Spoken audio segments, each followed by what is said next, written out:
As you can see, the bumper is in two pieces. So in order to get this back together reasonably, I don't know if I can get it back to like factory, but I can get it pretty close. I have to stitch it together to allow the bonding agents to rebond this guy back together.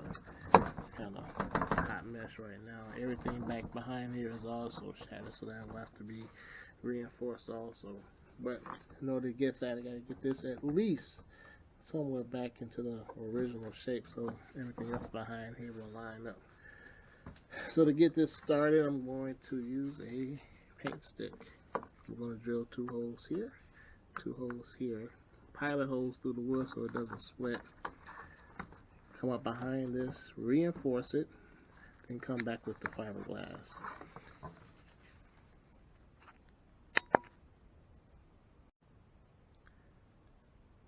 Okay, I got one side done.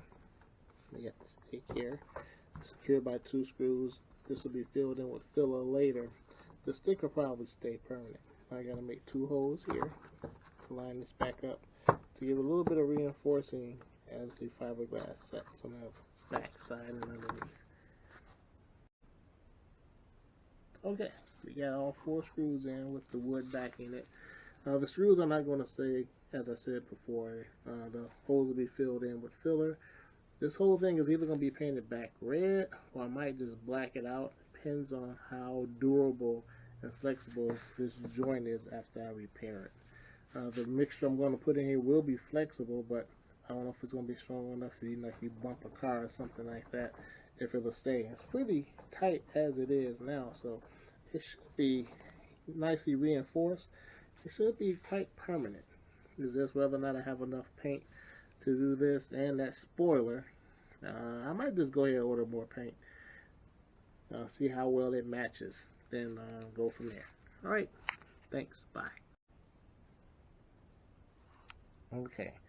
The patch has been made when the bumper was split completely in half.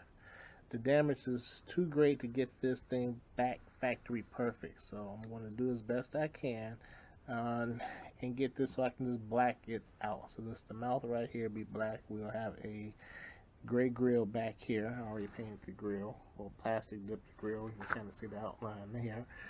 But this is going to have to be blacked out. It has more damage to it than I can repair, or it's beyond my knowledge base. But this, if you took it someplace professionally, they can probably get this back, but it's so bent out of shape. I don't know what kind of animal was hit, but they did a hell of a job. It's all back in here. This backing plate that holds the fog lights, all that was completely shattered.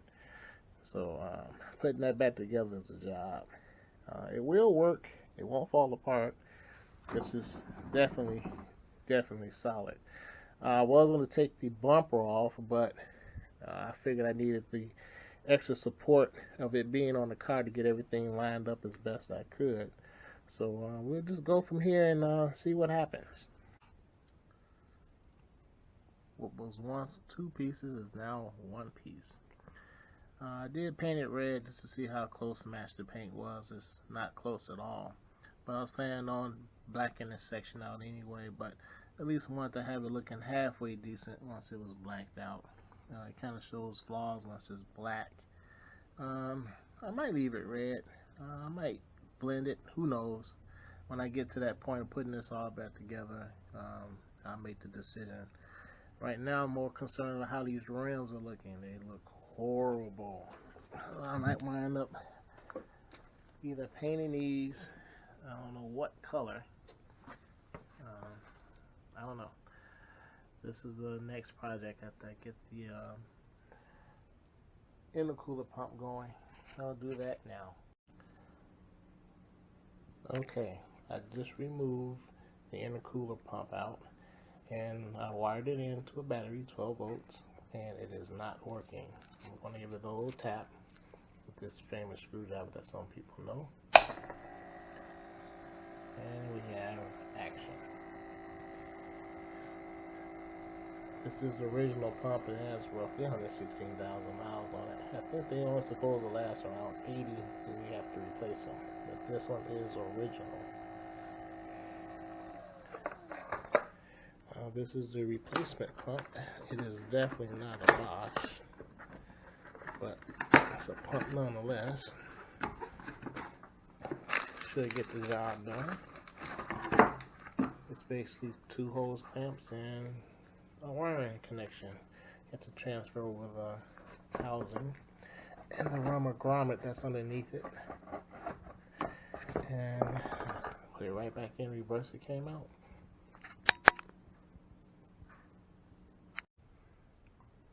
Okay, the pump is in. I am currently bleeding all of the air out of the system. Normally I'll just start the car and just let it run and bleed it that way, but it's just too cold outside. It was like 7 degrees this morning. I'm not about to open my garage door and let out a little bit of heat that I have. So just pull the relay for the pump, and in port 30, you can kind of get an idea. You can see it here. It's also on the back of the relay. It tells you where port 30 is. Once you pull it out, I just ran a wire, and taking this wire and running it to the hot, and this is circulating the pump, getting the air out.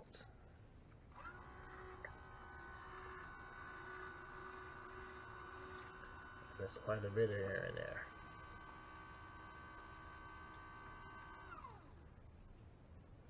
Okay. I don't know if you can see that, but you can also hear the air, still in the system. It's going through the pump.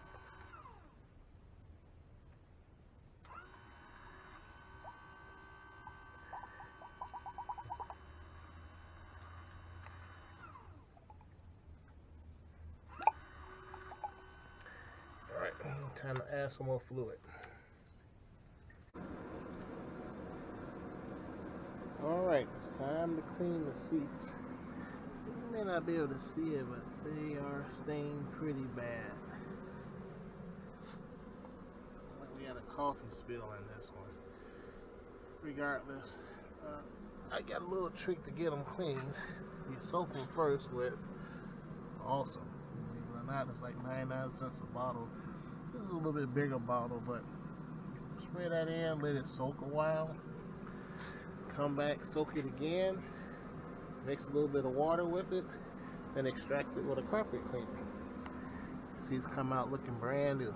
Let's see how this works. Of course, you don't want to spray. Come on.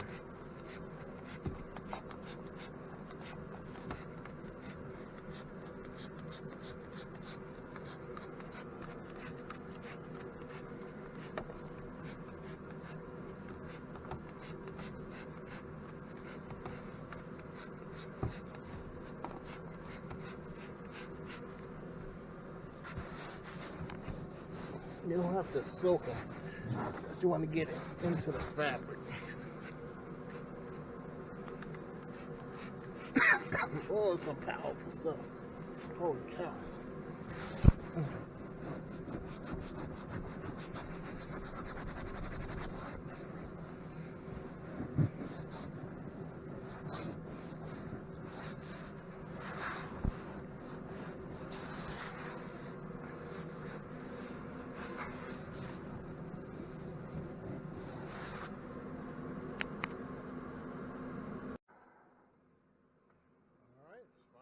Carpet cleaner.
Well, the seats are pretty much dry. Let's see how they came out.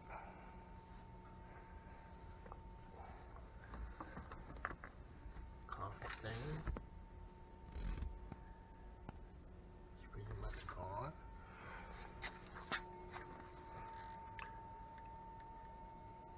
Front seat.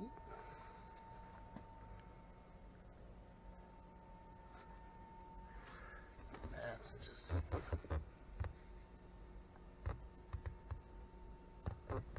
Looks good to me. I'll set the